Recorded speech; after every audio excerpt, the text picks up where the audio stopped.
Coach, welcome to this press conference. Thank you. Good evening and congratulations to win the first leg in Lomé.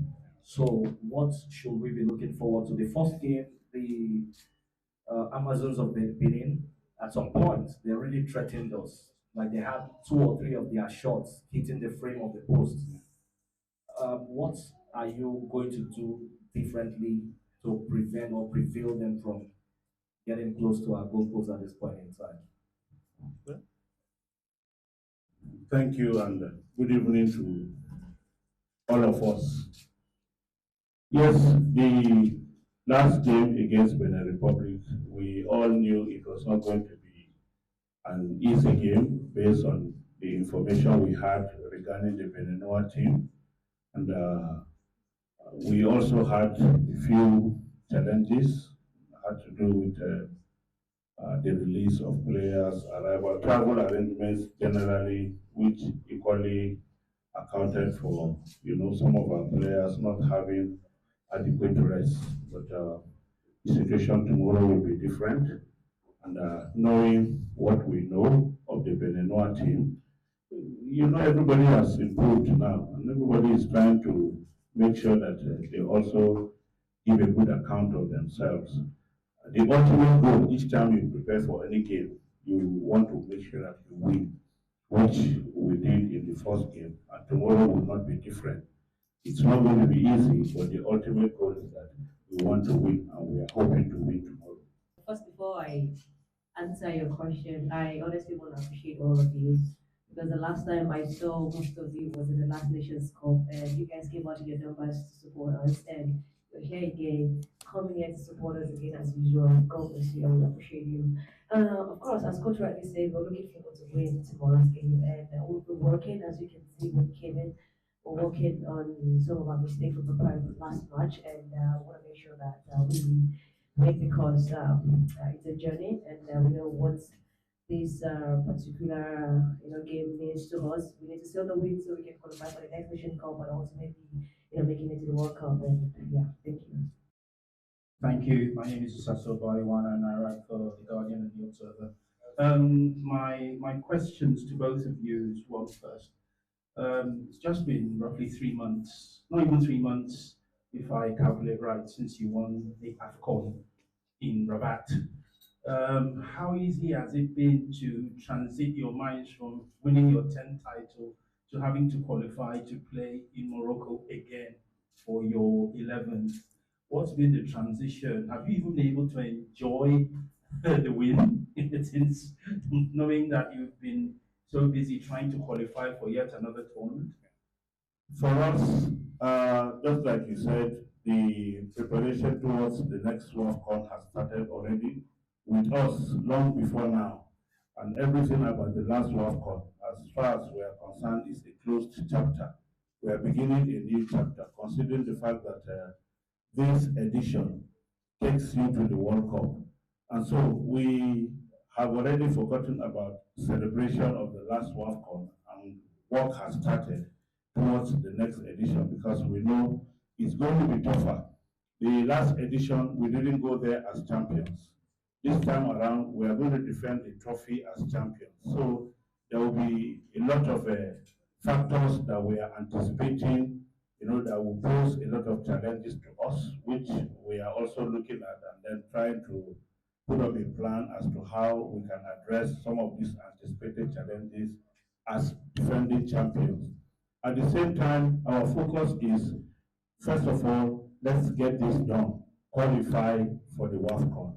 Having qualified for the WAFCON, we will now go into the next stage of our preparations, which is trying as much as possible to ensure that we not only retain the trophy, but also qualify for the World Cup 2026.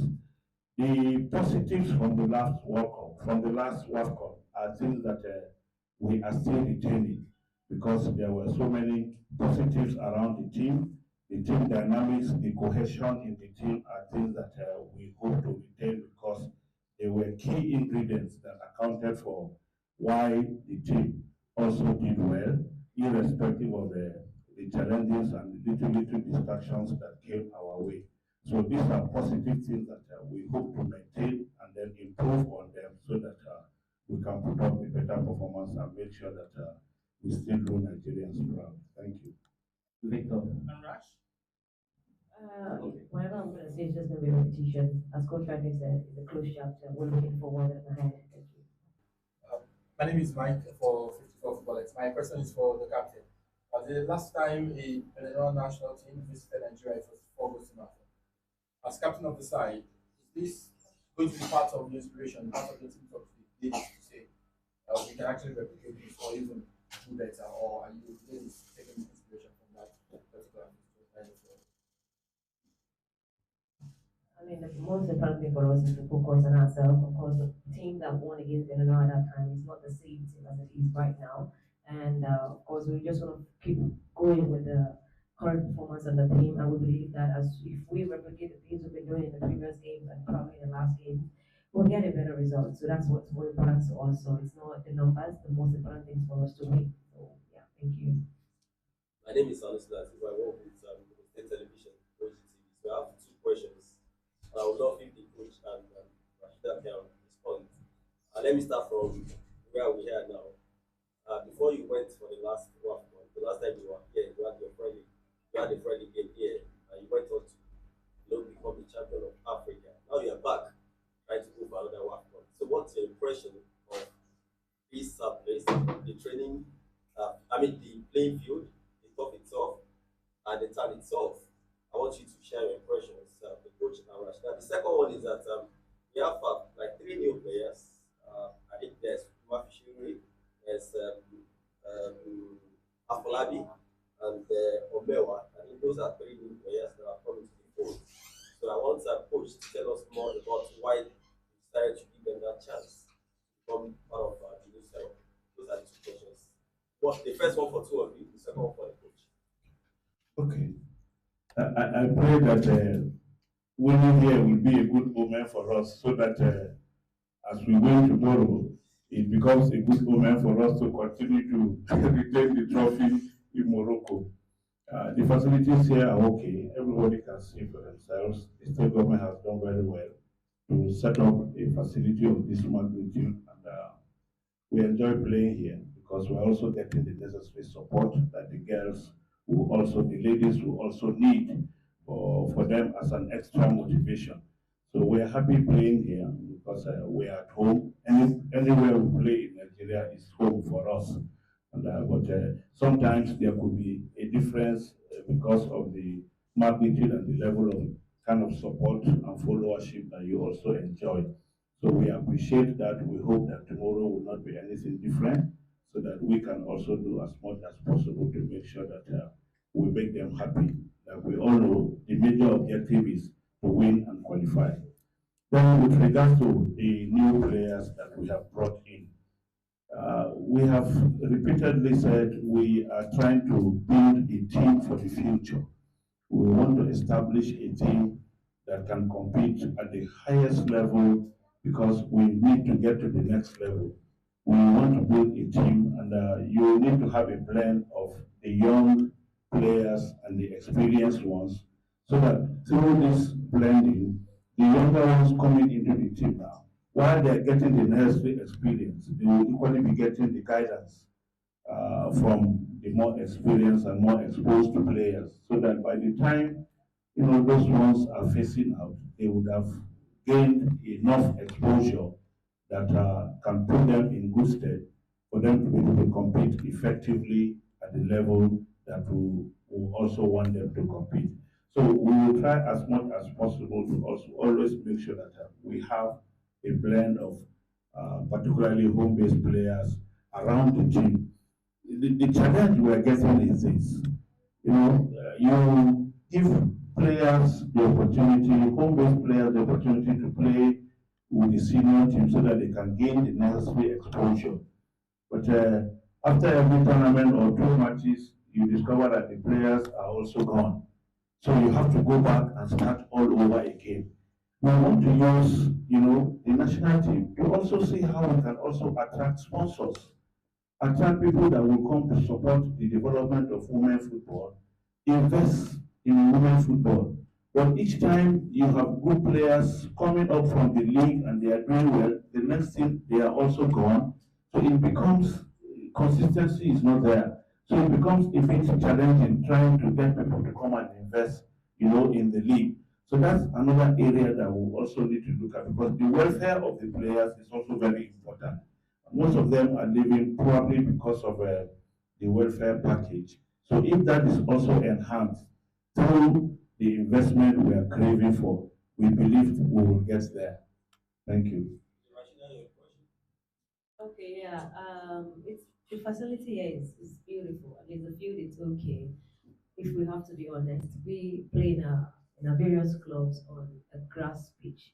So for us, tough pitch is not always the best, but compared to every other tough pitch we played in Nigeria, this is high standard. Like this is high level, and we commend the government for the state government for putting this together. It's amazing, and we want to encourage them to, you know, create more of this in the environment in the state here. And also, it was also great seeing people coming out last match to cheer the team up, and just everything was just amazing. So that's my feelings about it. Thank you.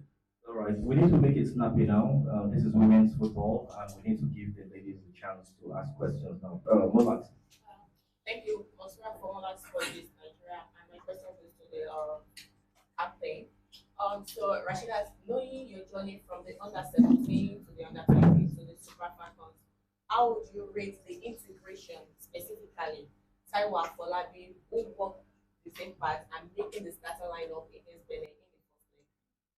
Honestly, I would first I would even commend coach for the confidence he has in Taiwan Falabi. Starting out in that game is huge, to be honest. And when she came on the pitch, it's amazing. She played with so much confidence, so much flair, and so much creativity. You could see that she's a very good player, and it just shows that if you have a good developmental plan for these girls coming in from the 1720s and the build up to the Super Falcons, the only thing is to only keep them more confident to keep playing, keep proving themselves, and also we also make it very welcoming for them. Like it's when you come to the camps, you can't even differentiate between the host players and the new players or the young players. So everybody mingles and everybody's up. So it's not difficult for any player to come in to blend in. And this was also the opportunity we had when we came in. So we just want to continue with that standard and evolution that every player that comes in from whatever level can come in, express themselves because they are good players. For them to be on that team, for the coaches count them, it means that they are absolutely great at talent. So yeah, she's amazing, and this guy she just started putting for her. One last question, and then we call it a wrap. Yeah. My question is to the coach. Is in I work with Swaziland. Coach, you answer me with PJ. Thank you. Thank you very much. So, coach, the last time you were here, you were just going to the preparing for the WAFCON, and this time you're coming back as a champion and also nominated for in the Ballon d'Or. You're part of the coaches that were nominated, and also in the CAF ranking. For you, now big worry, or maybe a good headache for your part that when you go to games, managers are seeing you as a big threat and also a force to reckon with in women football. Please repeat. Thank you for that question. Say for person to get that kind of recognition, they easy. And now good thing is say at least the effort wey they put for your work too, people they see and then they appreciate.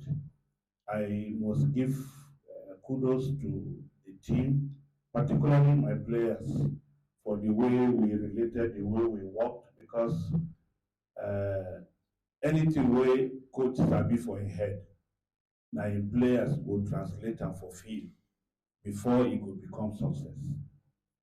If the players no do am well, it will remain another challenge. So I want to give them serious credit because all our plan and everything we will do together, they try do am well. Not necessarily perfect, but at least they do am well and it give us the result the way we want. The challenge now be say before not be una dey top, not be we dey top. Now we dey top. As you dey up, everybody wey dey down, now you dey look for up. How I go take draw these people or how I go take draw this person, make it come down so that we self go up. All the things we do now to try to do well so that indigenous coaches we go get more confidence in them. We go trust them more, give them all the support we go need so that we self no Oyibo or any foreigner we go like Nigeria pass us. Now our country, now we know the kind of challenges we see the face. You know, if we go competition now, foreigner you carry now, from where they play the match, you don't go. So anything when they happen for the country, you not even concern am, you know, until you even like before you go even try to find out what thing they happen. But we dey see the result, the consequences from airport sef. The way they go begin to see me from airport, you go know say if you do well, you know. If you not do well, you know. Your children for school, your relations and everybody, they know they feel, they know they near there, but themselves go face all those challenges. So we dey dey conscious and mindful of any assignment wey we dey take, we no dey take am play because we know say e go help some people and e fit cause wahala for some people. So we no dey take am joke. Thank you. Thank you very much. That will be it. And we want to wish you the very best of luck